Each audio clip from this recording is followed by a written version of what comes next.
Ellie, what was the topic that you wanted to go over? Stuff that every realtor should carry with them. Okay, and meaning they should carry with them to showings or just in life? It is stuff that I have a little box in my car, just for Okay.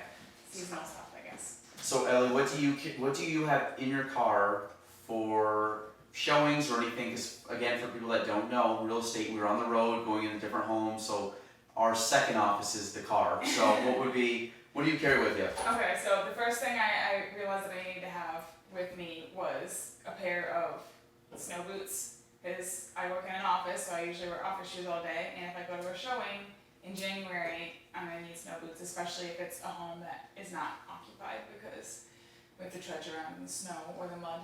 Another thing recently that I've realized that I need is bug spray, especially up in places like Shazy, Moores, Champlain. There are a lot of bugs, which is okay because that means the environment's healthy, but I don't like them around my face, and they like my face a lot. So bug spray is another necessity. I also carry hand sanitizer just because I guess kind of a germaphobe, and you're touching a lot of people's doorknobs and stuff other people have touched. And those are, I guess, my top things. And then we were also discussing carrying around mace. I haven't gotten there yet, but might be a good idea. Okay, yeah. So my day to day when I go to a showing, I pretty much bring my kind of binder with all the information that I might need for a home. I'm not one of those crazy agents that prints out the property condition and the tax map and the deed and all that. I don't need it. I mean, Yeah. if you like the house, I'll get all the information you need. Majority of the time, you don't need all that stuff. I have just enough stuff with me that show all basically kind of basic questions, and I get a little better ideas of information on the home. Obviously, if the client likes it, we do more stuff, but I carry that with me, a pen, and a cell phone. That's basically it, and nothing crazy. I carry my cell phone for the flashlight, and that's pretty much it. I do have another flashlight in my car, just in case it's brighter than my phone. So sometimes it's like at night, or if it's basement is dark, typically in the winter, I might go grab that and use that. Yeah. I have hand sanitizer in the car. I'm not a big I'm not a super germaphobe, but there's times you go into like really grungy homes, Yeah. or you shake a hand of a really grungy client, and sometimes I'm just like, I want to kind of throw that on my hands when I get back in the car. So I have that with me. I did get actually at one of the agent day things, I got this cool little toolkit thing. It had a couple screwdrivers on it, like the bits to put on for the screwdriver, and it had a little level on it and a flashlight. So I've never used it, but you never know, and that's kind of cool to have that on hand. A little measuring tape too is another thing that I don't have, but I would like to get. That's something I would like to get, measuring tape, just to have, and I don't think there's anything else crazy. Usually like a couple screwdrivers actually is not a bad idea, you never know. What else did you say? I've never carried bug spray.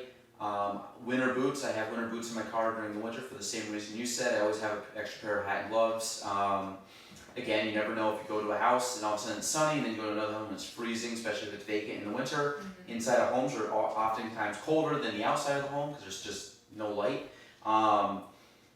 In regards to protection area stuff, in regards to like pepper spray, mace, knife, guns, that kind of stuff, I don't, but I don't think it's a bad idea for females to carry that stuff, especially younger females. I would encourage you guys all to have something, on you just in case, because you never know. Obviously, you try to take precautionary steps not to ever run into that situation, but it's nice to have that stuff with you at all times.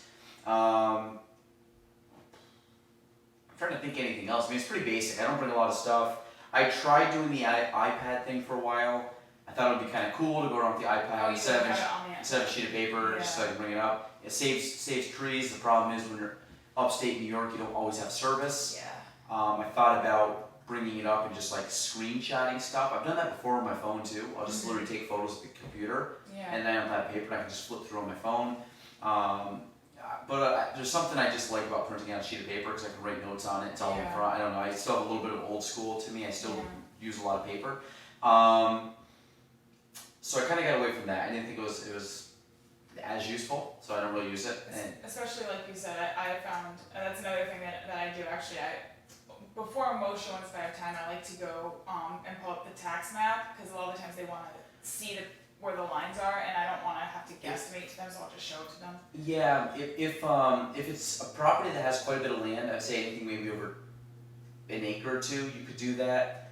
To be honest, I would say 9 times out of 10, I have no clue how much acreage is with a home when I go show a property, just because I'm busy throughout the day. So I mean, I literally just like print the paper off, show up to the house, know the location, then I start looking at stuff. Because it doesn't to me, it doesn't really matter all the stuff you know prior to going to a home, because the person's gonna go in and get some kind of attachment to the home. Do they like the home? If they like the home, then you can get all these answers later on. But the main thing is walk in, do you like the property? I'm not, to be fair to myself, I can't get all this information prior to going out. I literally barely have time to print out the sheet to go to the showing, let alone do all this, preliminary research on a home. Because then you show up and like, I don't really care for it. Okay, well, I just wasted. I'd rather just show up, have the sheet. Okay, you guys like it? Okay, let me do some research, because you might show up 3 homes and they only like one of them. So why would you spend time doing all this research? I mean, I know there's agents that like print off deeds and property conditions supposed to go to a showing. They show up, they don't like the property. It's like,